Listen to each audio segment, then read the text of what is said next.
নিজেদের জুলাই যোদ্ধা দাবি করে টানা ৩২ ঘণ্টা রাজধানীর শাহবাগ মোড় অবরোধ করে রাখা জুলাই যোদ্ধা সংসদের সদস্যদের ওপর হামলা করেছে প্রকৃত জুলাই যোদ্ধা দাবি করা আরেক দল।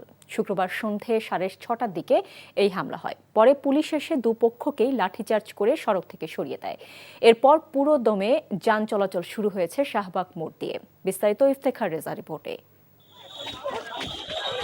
শাহবাগের শান্তিপূর্ণ কর্মসূচিতে বহিরাগতরা অতর্কিত হামলা করেছে। হামলাকারীদের সঙ্গে পুলিশও ছিল, এমন অভিযোগ জুলাই যোদ্ধা সংসদের সদস্যদের। আর অবরোধের বিরোধিতাকারী জুলাই যোদ্ধারা জানান, কিছু মানুষ জুলাই যোদ্ধা নাম ব্যবহার করে শাহবাগ মোড় অবরোধ করে সাধারণ মানুষকে হয়রানি করছেন। আজকে জুলাই যোদ্ধাদের মধ্যে ভাগ হয়েছে। আজকে তারাই আমাদেরকে আমাদেরকে প্রশ্নবিদ্ধ করে ভাই। ডক্টর ইউনূস বলছে 5 তারিখে সবকিছু দিয়ে দিবে, না দিলে আমরা দেখতেছি, আমরাই দেখবো যে এটা 5 তারিখে কিছু জন্য দেওয়া হলো না। ওনারা এখান থেকে শুরু করা হয়েছে, আরো সাধারণ পাবলিক জনগণের অসুবিধা হচ্ছে সবার। ঠিক আছে, এই জিনিসটা ওনারা বুঝতেছে না। গতকাল বুঝাই দিয়ে গেছে, বুঝে নেয় ওনারা। আমাকে বলছে আমি আওয়ামী লীগের দোষর, পুরোটা বাংলাদেশ জানে যে আসলে আমি আওয়ামী লীগের নিষিদ্ধ করার জন্য বা আওয়ামী লীগের তার জন্য কি করছি। ওরা এগুলো জনদুর্ভোগ ছাড়া কিছুই না। সাংবাদিকদের গায়ে হাত তুলছে, আরো অনেক কিছু করছে। ওরা ওদেরকে সাধারণ জনতাকে আওয়ামী লীগের ট্যাগ লাগাই দিচ্ছে। আমরা এখন হচ্ছে ওরা যা কর্মসূচি করা করুক, কিন্তু এটা শান্তিপূর্ণভাবে করতে হবে, জনবহুল তৈরি করা যাবে না।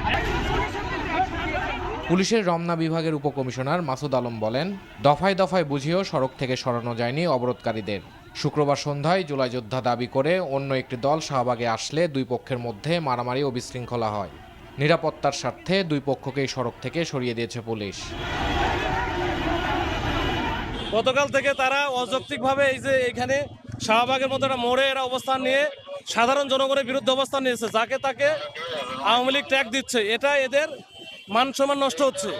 এই বলে তারা কিন্তু এসে এই যে যারা আজকে অবস্থান নিয়েছিল তাদের বিরুদ্ধে তাদেরকে দাওয়া দিচ্ছে, এরা চলে গেছে। এই হচ্ছে পুলিশ জাস্ট খালি যেন দুই পক্ষের মধ্যে বড় ধরনের ঝামেলা না হয় এটা ঠেকাইছে। পরে যান চলাচল স্বাভাবিক হয় শাহবাগ এলাকায়। Iftekhar Reza, NTV news, Dhaka. Bundle থাকলে প্রতি সেনমানিতে টাকা বাঁচবে। বিকাশ সেনমানি বান্ডেল কিনে জিতুন প্রতি লেনদেনে।